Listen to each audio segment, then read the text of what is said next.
Have you ever wondered why the Batmobile from the 1966 TV show looks so futuristic, yet somehow familiar? What if I told you this iconic vehicle started life as something completely different, and its transformation involves secrets that even die-hard Batman fans don't know?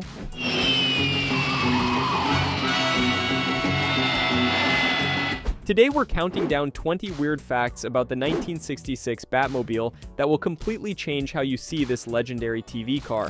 From hidden design flaws to drag racing versions, these revelations might just blow your mind. So buckle up, hit that like button if you love classic TV cars, and let's dive into the Batcave of automotive secrets. Number 20. The Batmobile started life as the Lincoln Futura. The 1966 Batmobile wasn't originally designed to fight crime in Gotham City. It began as Ford's 1955 concept car called the Lincoln Futura. This wasn't just any concept car either. Ford spent $250,000 having it built by Gaia in Italy. That's over $2.5 million in today's money. The Futura was a showpiece, a glimpse into what Ford thought the future of automobiles would look like. It had a pearlescent white paint job, clear bubble canopies, and massive tail fins that screamed space age. The car toured auto shows for years, dazzling crowds with its radical design. Then Hollywood came calling. When producers needed a Batmobile for their new TV show, they had about 3 weeks and a limited budget. Designer George Barris remembered seeing the Futurus gathering dust in his shop. He'd bought it from Ford for exactly $1. Yes, $1. Ford practically gave it away because keeping concept cars was expensive and they'd already milked it for publicity. Barris saw potential where Ford saw storage fees. The transformation would become TV history. Number 19. George Barris transformed it in just 3 weeks. 3 weeks, that's all George Barris had to turn a decade-old concept car into the most famous vehicle on television. The deadline was insane. Most custom car builds take months, sometimes years. But ABC wanted their Batmobile yesterday. Barris worked around the clock with his team. They didn't sleep much. The Futura's basic shape was perfect. It already looked like something a superhero would drive, but everything else needed work. The pearlescent white had to go. They painted it gloss black with fluorescent orange trim. The bubble canopies were modified. The front end got that distinctive bat nose treatment. They fabricated the rear atomic turbine exhaust. Every modification was done by hand. No computer designs, no fancy machinery, just skilled craftsmen working with metal, fiberglass, and determination. The famous bat emblems on the wheels, they made those too. The rocket tubes, fabricated from scratch. They even had to figure out how to make the car look good on black and white TV, which is why they added those orange accents. They showed up better on camera. When they delivered it to the set, the paint was barely dry. But it worked. The Batmobile was born. Number 18. Bill Cushenbery did the actual metal work. While George Barris gets the credit, and deservedly so, the man who actually shaped the metal was Bill Cushenbery. He was a legend in the custom car world, known for his incredible metalworking skills. Barris brought him in specifically for this project. Cushenbery could make metal do things other builders only dreamed about. He hand-formed those iconic wheel openings. He created the subtle body modifications that transformed the Futura's lines into something more aggressive. The way the fenders flowed into the body, that was Cushenbery's touch. He worked 18-hour days on the project. His shop in Monterey, California became ground zero for the transformation. Workers remember him obsessing over every curve, every angle. He wanted it perfect. The bat nose wasn't easy. They had to extend the front end and create that distinctive pointed shape while maintaining structural integrity. Remember, this car had to actually drive, and drive fast for chase scenes. Cushenbery reinforced everything. He made sure it could handle stunts. Years later, he rarely talked about his work on the Batmobile. He was modest like that, but anyone who knew custom cars knew his signature was all over that vehicle. Number 17. They swapped the original Lincoln engine. The Lincoln Futura came with a massive Lincoln Y-block engine. It was powerful, but it had a problem. It ran hot. Really hot. Fine for cruising auto shows, but terrible for sitting on a California film set under hot lights. They discovered this during the first week of filming. The engine would overheat constantly. Filming would stop. They'd wait for it to cool down. Time is money in television production. So Barris made a decision. Out came the Lincoln engine. In went a Ford Galaxy 390 cubic inch V8. It was more reliable, easier to maintain, and didn't turn the car into a mobile furnace. The swap wasn't simple. Different engine meant different motor mounts, different transmission setup, different cooling system. They had to modify the frame, but it worked. The Galaxy engine gave them the reliability they needed. It could idle for hours without overheating. It had plenty of power for chase scenes. Parts were easier to find too. When you're filming a weekly TV show, you can't wait for special order Lincoln parts. The Ford engine meant they could get replacements at any parts store. This pragmatic decision kept the Batmobile running throughout the series. Number 16. Multiple Batmobiles were built on Ford Galaxy chassis.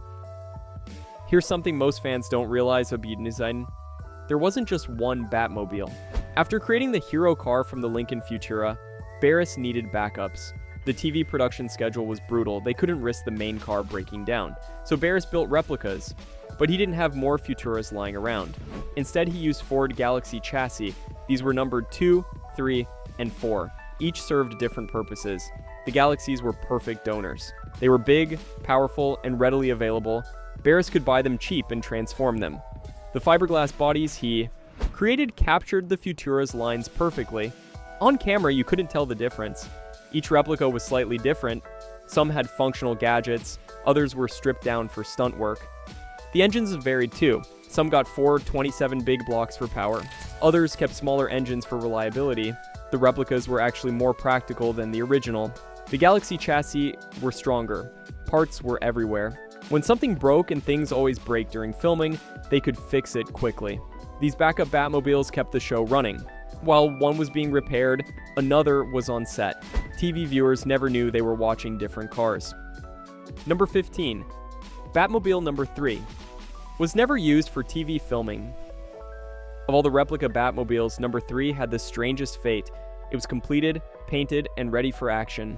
But it never appeared on the TV show. Not once. Instead, Barris used it exclusively for promotional appearances. While its siblings were racing through Gotham streets on TV, number 3 was touring the country.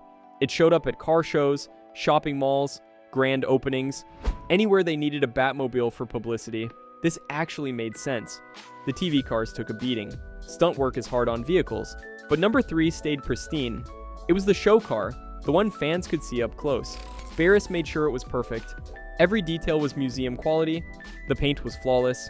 The chrome gleamed. Even the interior was immaculate. Number 3 became the most seen Batmobile in person, even though it never appeared on screen. Thousands of fans sat in it at events. Kids got their pictures taken with it. It was the people's Batmobile. When someone today claims they sat in the Batmobile as a kid, they probably mean number 3. It traveled more miles than any of its brothers, just not on film. Number 14. The frames were stretched 11 inches. The Lincoln Futura was already a long car, but Barris wanted more.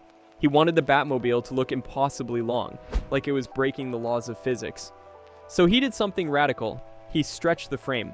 11 inches doesn't sound like much, but in car building, it's huge. They had to cut the frame and add steel. Every component had to be modified. The drive shaft needed to be longer. The brake lines, fuel lines, electrical wiring, everything had to be extended. The stretch wasn't just for looks, it improved the car's proportions on camera. TV cameras of the 1960s had a tendency to compress images. The extra length compensated for this. On screen, the Batmobile looked perfectly proportioned. The stretch also helped with weight distribution. The heavy engine up front, the crime-fighting equipment in back, it all balanced better with the longer wheelbase. The car handled better at speed. It was more stable during chase scenes. This modification was invisible to viewers, but crucial to the car's performance. Every Batmobile built after, including the replicas, incorporated this stretch. It became part of the Batmobile's DNA. Number 13. Batmobile number 4 was a drag racer. While the other Batmobiles were fighting crime on TV, number 4 had a different destiny. Barris built it as a full-on drag racer. This wasn't just a Batmobile with a big engine. This was a purpose-built quarter-mile monster. Under the hood sat a 427 Police Interceptor engine. Not just any 427, this one was built for maximum power. High compression pistons, racing cam, multiple carburetors. It put out over 500 horsepower. The chassis was reinforced for drag racing. The suspension was modified for weight transfer. They even installed a wheelie bar to keep the front end down during launches. But here's the wild part. It still looked like the TV Batmobile. Barris wanted fans to think Batman could really go this fast. The drag racing Batmobile toured the country, racing at strips from California to New York. It ran legitimate times too. Mid 12-second quarter miles were impressive for the era. Crowds went wild seeing the Batmobile launch down the strip. The exhaust note from that 4i27 was incredible. Deep, thunderous. Nothing like the TV car's more subdued sound. This Batmobile proved the design wasn't just for show, it could perform. Number 12. Wild Bill Shrewsbury was the stunt driver.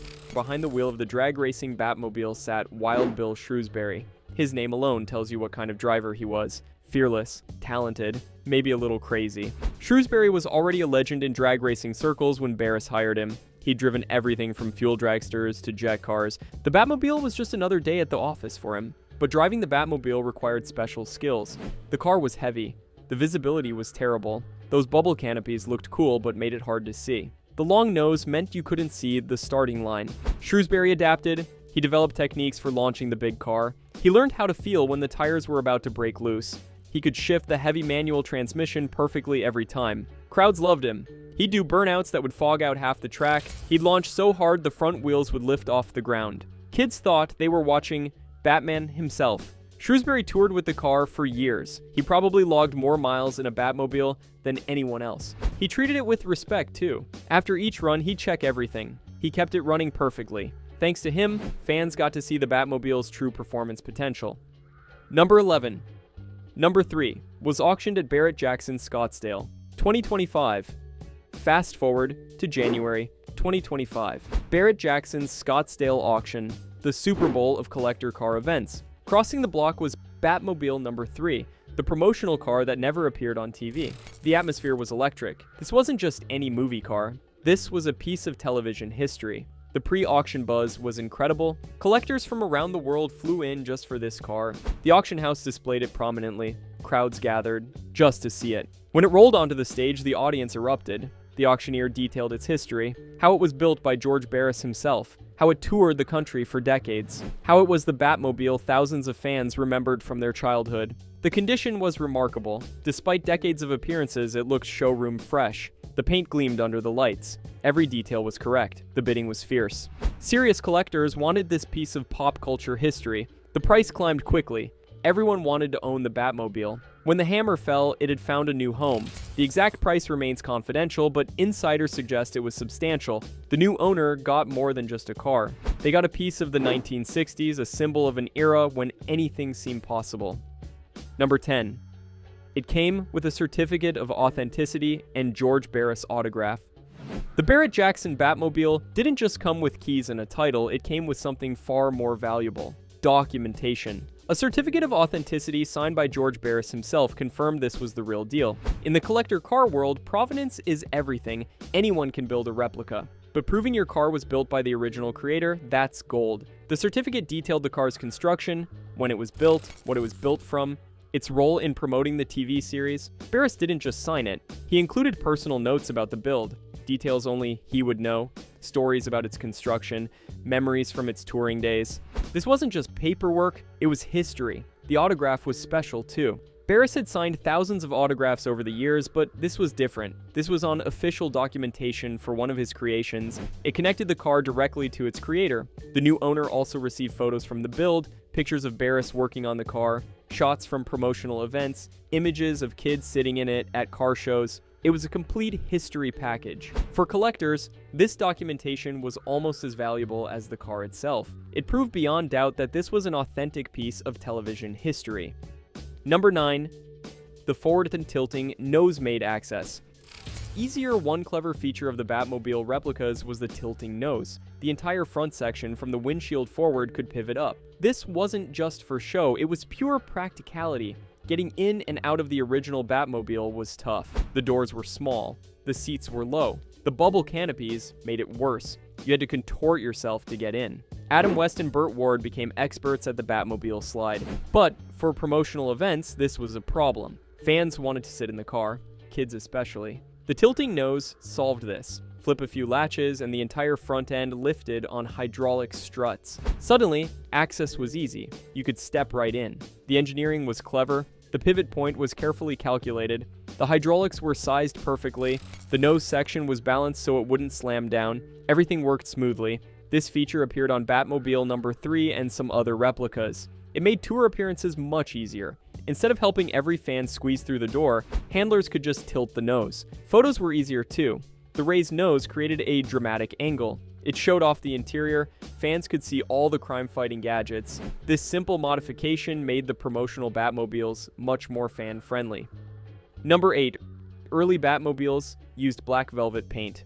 Here's a secret from the early days. The first Batmobiles weren't painted with regular automotive paint. They used black velvet paint, also called flocking. This wasn't for aesthetics, it was to hide problems. The rushed 3-week build meant compromises. The bodywork wasn't perfect, there were ripples in the fiberglass, seams that weren't quite smooth. Under normal paint, every flaw would show. The TV lights would highlight every imperfection, so they used velvet paint. This special coating contained tiny fibers that created a matte, light-absorbing surface. It hid imperfections like magic. Ripples disappeared, seams vanished. The car looked perfect on camera. The velvet paint had other advantages. It didn't reflect studio lights. This prevented glare that could blow out the TV cameras. The matte finish also made the car look more menacing, more bat-like, but it had drawbacks. The finish was delicate. You couldn't wash it normally. Rain was a problem. Even touching it could leave marks. For a TV production, this was a nightmare.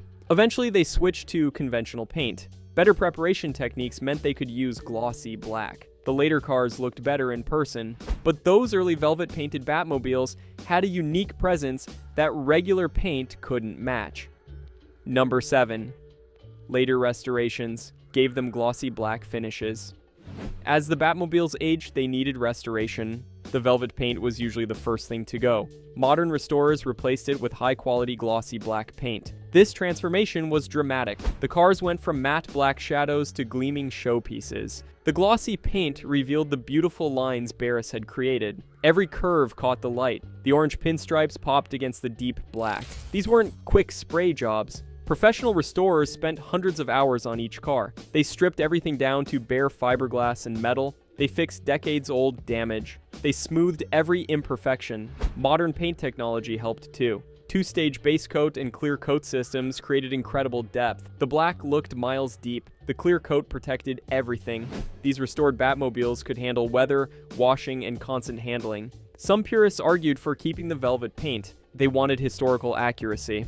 But practicality won. The glossy paint let these cars tour and display without constant worry about damage. The restored Batmobiles looked better than new. They had the presence the original builders wanted but couldn't achieve with 1960s technology. Each restoration revealed how beautiful Barris's design really was.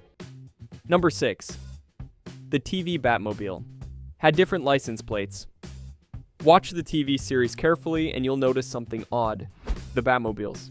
License plate keeps changing. Sometimes it read TP3567, other times it showed BT1. Occasionally it displayed BOT1. This wasn't a continuity error, they had reasons different plates were used for different situations. TP3567 was a real registered California plate. They used this for any actual street driving. When they filmed on public roads, they needed legal registration. BT1 and BAT1 were prop plates.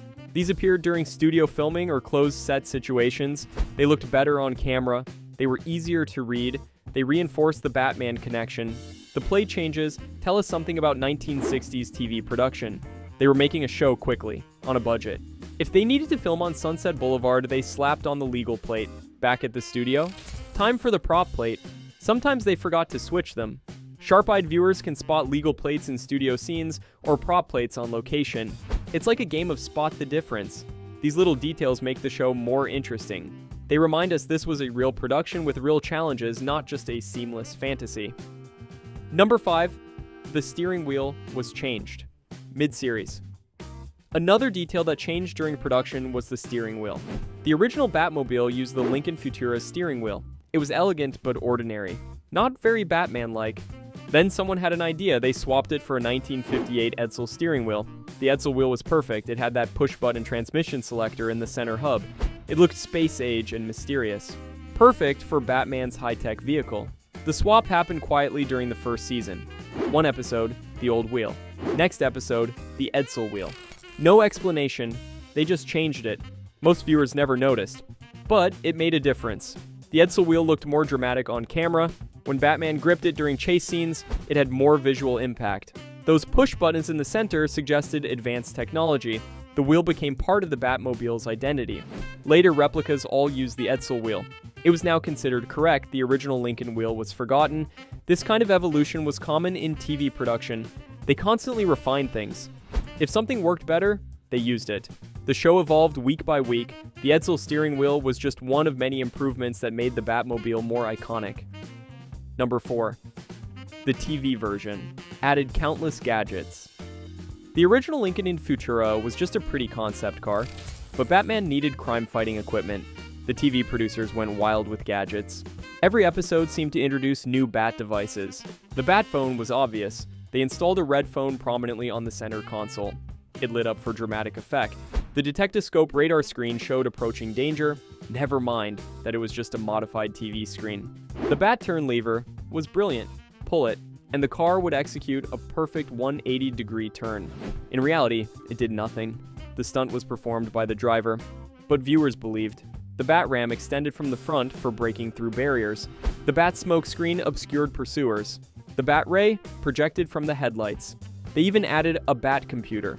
In 1966, this was pure fantasy. Computers filled entire rooms. But the Batmobile had one built in. It could analyze clues, decode messages, and track villains. Most gadgets were non-functional props, but they looked convincing. Chrome switches, blinking lights, and important-looking meters filled the cockpit. Each had a carefully lettered label. The attention to detail was remarkable. These gadgets made the Batmobile more than just a car. It became Batman's partner in crime fighting. Every switch and button told viewers this was something special. Number 3, it had a rear-facing camera. Before they were common, one Batmobile feature was genuinely ahead of its time: the rear-facing camera. In 1966, this was science fiction. Backup cameras wouldn't become common for another 40 years, but the Batmobile had one. They called it the Bat Scope. It let Batman see behind the car while driving forward, essential for spotting pursuing villains. The prop department created a convincing display screen. It showed rear-view footage during chase scenes. How did they do it? Movie magic. They'd film the rear view separately, then play it on the monitor.